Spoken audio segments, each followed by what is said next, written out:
नमस्कार दोस्तों, स्वागत है आपका हमारे YouTube चैनल एस्ट्रो नितेश व्यास। ज्योतिष की कई पद्धतियां हैं, वैदिक, कृष्णामूर्ति, नाड़ी, अंग ज्योतिष, मैदनी, वास्तु और भी कई पद्धतियां हैं। उसी में एक पद्धति हमारे सनातन धर्म से निकली प्राचीन पद्धति है, वो है रमल ज्योतिष पद्धति।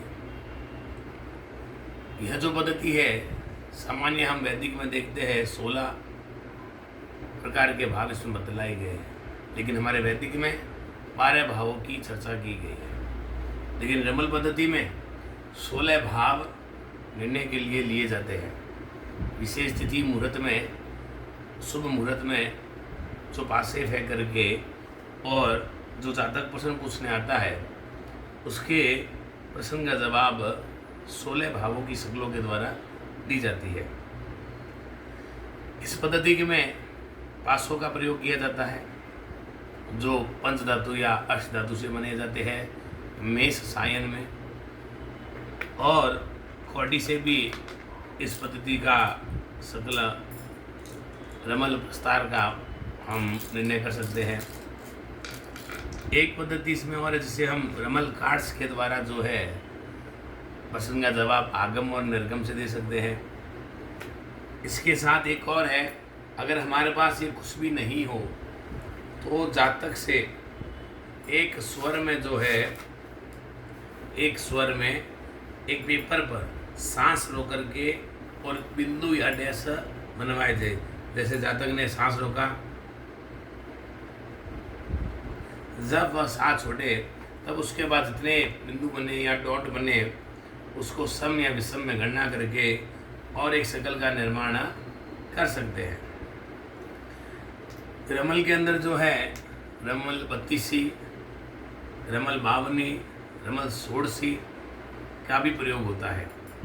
सामान्यतः रमल करने वाले देखते हैं कि रमल के 4 शकल का निर्माण करते हैं, लेकिन मुख्य रूप से कहीं कहीं 5 शकलों का निर्माण करके भी रमल का जो ज्ञान है प्राप्त कर सकते हैं। सामान्य हम उदाहरण लेते हैं, भी कोई प्रश्न पूछने वाला आए और अगर वह पूछे कि मेरा जो है काम होगा या नहीं होगा, तो तुरंत जवाब के लिए हम रमल कार्ड्स का प्रयोग करते हैं। 16 भावों के 16 शक्लों के कार्ड्स जो हैं यह उस सवाल के जवाब के लिए उपयुक्त बतलाए गए हैं। इसके साथ ही रमल सलाका जो बहुत ही अति दुर्लभ है, रमल सलाका का भी प्रयोग किया जाता है, जिसमें 1, 2, 3, 4 अंक उकेरे जाते हैं चंदन के पासे पर। फिर इसको इष्ट देव की कृपा से एक पट्टे पर फेंक करके 3 डिजिट के नंबर हम प्राप्त करते हैं। उसके बाद उस डिजिट के अनुसार उसका फलादेश, उसका फल हम बतलाते हैं। आगामी पाठ में जो है कैसे रमल प्रस्तार बनाया जाता है, एक लह्यान शकल। सबसे पहले पासों में जो है लह्यान शकल जो है बनाई जाती है, जो बृहस्पति की है। प्रत्येक शकल के अलग अलग देवता है और सबसे पहले पासे के अंदर हम बिंदु सम सम सम इस प्रकार से एक सर्कल को हाथ में रख करके और भगवती कुष्मांडनी देवी का ध्यान करते हुए अपने हाथ में इसको सफल करते हैं और उसके बाद अपने इष्ट देव भगवान शंकर आदि को याद करते हुए इसको एक आम काष्ठ पर इस प्रकार से सफल करके मन में प्रश्न लेते हुए ऐसे फेंकते हैं। अब जो भी शकल इसमें प्राप्त होती है उसके अनुसार जो है एक रमल प्रस्तावना बनता है, और रमल प्रस्तावना के बाद जो जातक का प्रश्न होता है उसके अनुसार उस भाव से उसको जोड़ करके एक नई शक्ल को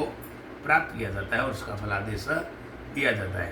तो अगले पाठ में रमल प्रस्तावना कैसे प्राप्त किया जाता है, शकुन विजय देह पंक्ति आदि का वर्णन किया है और किस प्रकार से कार्य सिद्धि कब तक होगी इसका वर्णन, इसका ज्ञान कैसे होगा, हम रमल ज्योतिष के अनुसार आपको बताएंगे। जय श्री राम, जय गणेश, वंदे मातरम और 15 अगस्त की आपको शुभकामनाएं।